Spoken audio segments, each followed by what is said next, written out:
Hello, അപ്പോൾ എന്തൊക്കെയുണ്ട്?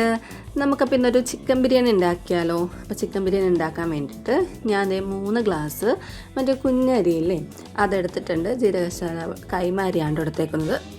അതെടുത്ത് കഴുകി ഒരു അരമണിക്കൂർ വെള്ളത്തിലിട്ട് വെച്ചിട്ടുണ്ട്.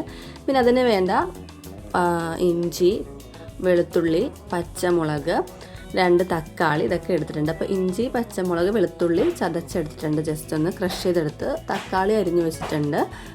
നമ്മുടെ സവാളയും കുഞ്ഞാക്കി അരിഞ്ഞിട്ടുണ്ട്. പിന്നെ മല്ലിയിലയും പുതിയനയിലയും ഒരു പിടിയോളം എടുത്തിട്ടുണ്ട്. ഇത് ചിക്കൻ വറുക്കാൻ വേണ്ടിയിട്ടും നമ്മൾ സെറ്റ് ചെയ്ത് വെച്ചിട്ടുണ്ട് കേട്ടോ. എന്നിട്ട് ഒരു പാൻ എടുത്തു. അതിനകത്തേക്ക് കുറച്ച് ഓയിൽ ഒഴിച്ചിട്ട് നമ്മളുടെ സവാള ഒന്ന് വറുത്തെടുക്കുന്നുണ്ട്. ഇപ്പോൾ സവാള നമ്മൾ വറുത്ത് മാറ്റുന്ന സമയത്ത് തന്നെ നമ്മൾ അപ്പുറത്തെ അടുപ്പിൽ നമ്മുടെ ചിക്കനും കൂടി വറുത്ത് മാറ്റിയിട്ടുണ്ട്. അപ്പോൾ സവാള ഇച്ചിരി മുരിഞ്ഞു പോയിട്ടുണ്ട്. നിങ്ങൾ ഇത്രയും മുരിക്കണ്ട. പിന്നെ നമ്മളിത് ഒരു ചരുവം വെച്ച് അതിനകത്തേക്ക് നെയ്യും സൺഫ്ലവർ ഓയിലും കൂടി ഒഴിച്ചിട്ടുണ്ട്. അപ്പോൾ അതൊന്ന് ചൂടായി വന്നപ്പോഴേക്കും 3-4 കഷ്ണം പട്ട, ഗ്രാമ്പു, ഏലക്ക, ബേ ലീഫ് അതൊക്കെ ഇട്ട് ജസ്റ്റ് നമ്മുടെ 3 ഗ്ലാസ് അരിക്ക് 1.5 ഗ്ലാസ് അളവിലാണ് വെള്ളം. അങ്ങനെ നമ്മൾ 3 ഗ്ലാസ് അരിക്ക് വേണ്ട വെള്ളവും കൂടി ഒഴിച്ചിട്ട് ഒന്ന് അടച്ച് വെച്ച് തിളപ്പിക്കുന്നുണ്ട്. തിള വന്നപ്പോഴേക്കും നമ്മൾ കഴുകി ഊറ്റി വെച്ച നമ്മളുടെ കൈമ റൈസ് നമ്മൾ അതിനകത്തേക്ക് ഇട്ട് കൊടുത്തിട്ടുണ്ട്. എന്നിട്ട് ജസ്റ്റ് ഒന്ന് തിളക്കാൻ വേണ്ടിയിട്ട് നമ്മൾ പിന്നെയും എണ്ണ ഇളക്കി കൂട്ടിയിട്ട് ഒന്ന് അടച്ച് വെക്കുന്നുണ്ട്. അപ്പോൾ നമ്മുടെ ജസ്റ്റ് നല്ല തിളയൊക്കെ വന്നിട്ടുണ്ട്. അപ്പോൾ ഇടയ്ക്ക് ജസ്റ്റ് ഒന്ന് ഇളക്കി കൊടുക്കണം. അപ്പോൾ ഒരു 20 മിനിറ്റ് നമ്മൾ ലോ ഫ്ലെയിമിലിട്ട് അടച്ച് വെച്ചത് വേവിക്കണം. വെള്ളം പറ്റിച്ചെടുക്കണം.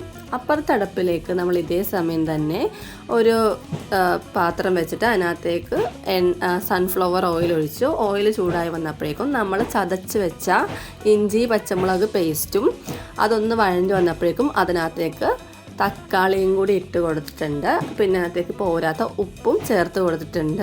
അതിനാവശ്യമുള്ള ഉപ്പും ചേർത്ത് കൊടുത്തിട്ടുണ്ട്. ഇതെല്ലാം ഒന്ന് വഴഞ്ഞു വന്നപ്പോഴേക്കും തക്കാളിയൊക്കെ ഒന്ന് വെന്ത് വന്നപ്പോഴേക്കും നമ്മൾ കൈ കൊണ്ട് നിരട്ടി വെച്ചിട്ടുണ്ടായ ആ സവാളയും കൂടി നമ്മൾ അതിനകത്തേക്ക് ഇട്ട് കൊടുത്തിട്ടുണ്ട്. അതിനുശേഷം അതിൻ്റെ ഒപ്പം തന്നെ നമ്മളുടെ ചിക്കനും ഇട്ട് ഇളക്കുന്നുണ്ട്. പിന്നെ അതിനകത്തേക്ക് നമ്മൾ അരിഞ്ഞു വെച്ചതിനകത്ത് നിന്ന് കുറച്ച് മല്ലിയില, കുറച്ച് പുതിനയിലും കൂടി ചേർത്തിട്ട് ഒന്ന് ഇളക്കി വെക്കുന്നുണ്ട് കേട്ടോ. ജസ്റ്റ് എല്ലാം കൂടെ ഒന്ന് ഇളക്കി യോജിപ്പിച്ച് വെക്കുന്നുണ്ട്. ഈ ബിരിയാണി ഞാൻ എൻ്റേതായിട്ടുള്ള സ്റ്റൈലാണ് കേട്ടോ ഉണ്ടാക്കുന്നത്. പിന്നെ അതിനകത്തേക്ക് ഇച്ചിരി നാരങ്ങ നീര് കൊണ്ട് പിഴിഞ്ഞ് ഒഴിക്കുന്നുണ്ട്. അപ്പോൾ പോരായ്മകളൊക്കെ ഉണ്ടാകുമ്പോൾ നിങ്ങളൊന്ന് ക്ഷമിക്കണം. പിന്നെ നമ്മൾ അതിനകത്തേക്ക് കുറച്ച് തൈരും കൂടി ഒഴിച്ചിട്ട് ഒന്ന് മിക്സ് ചെയ്യുന്നുണ്ട്. പലരും പല രീതിയിലായിരിക്കുമല്ലോ ബിരിയാണി ഉണ്ടാക്കുന്നത്. അപ്പോൾ ഇതേ നമ്മളെല്ലാം കൂടി ജസ്റ്റ് നന്നായിട്ട് മിക്സ് ചെയ്തതിന് ശേഷം അതിനകത്തേക്ക് ഒരു ചെറിയ സ്പൂൺ നമ്മുടെ ഗരം മസാല പൊടിയും കൂടി ഇട്ട് കൊടുക്കുന്നുണ്ട്.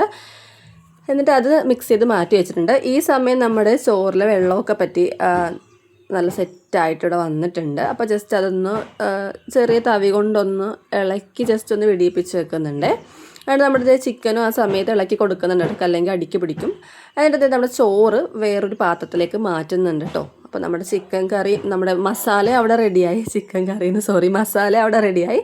ചോറും നമ്മൾ വേറെ പാത്രത്തിലേക്ക് മാറ്റിയിട്ട് ഒരു ചെറിയ ഉരുളി എടുത്തിട്ട് ഞാൻ ഒരു മല പോലെയാണ് കേട്ടോ ഇന്ന് വെക്കുന്നത്. ആദ്യം കുറച്ച് റൈസ് ഇട്ടു. അതിൻ്റെ പൊക്കത്തേക്ക് കുറച്ച് നമ്മുടെ മസാല ഇട്ട് കൊടുത്തു.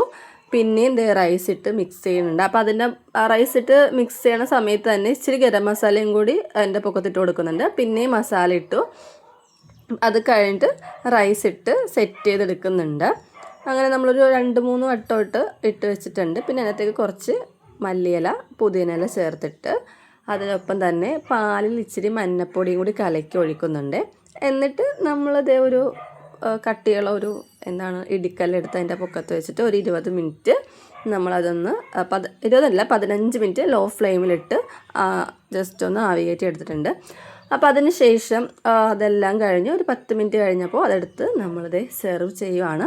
അപ്പോൾ എൻ്റെ വീഡിയോ ഇഷ്ടപ്പെട്ടെങ്കിൽ ലൈക്ക് ചെയ്യണം, ഷെയർ ചെയ്യണം, സബ്സ്ക്രൈബ് ചെയ്യണം. എല്ലാവരും ഇതൊന്ന് വീട്ടിൽ ഉണ്ടാക്കി നോക്കണം.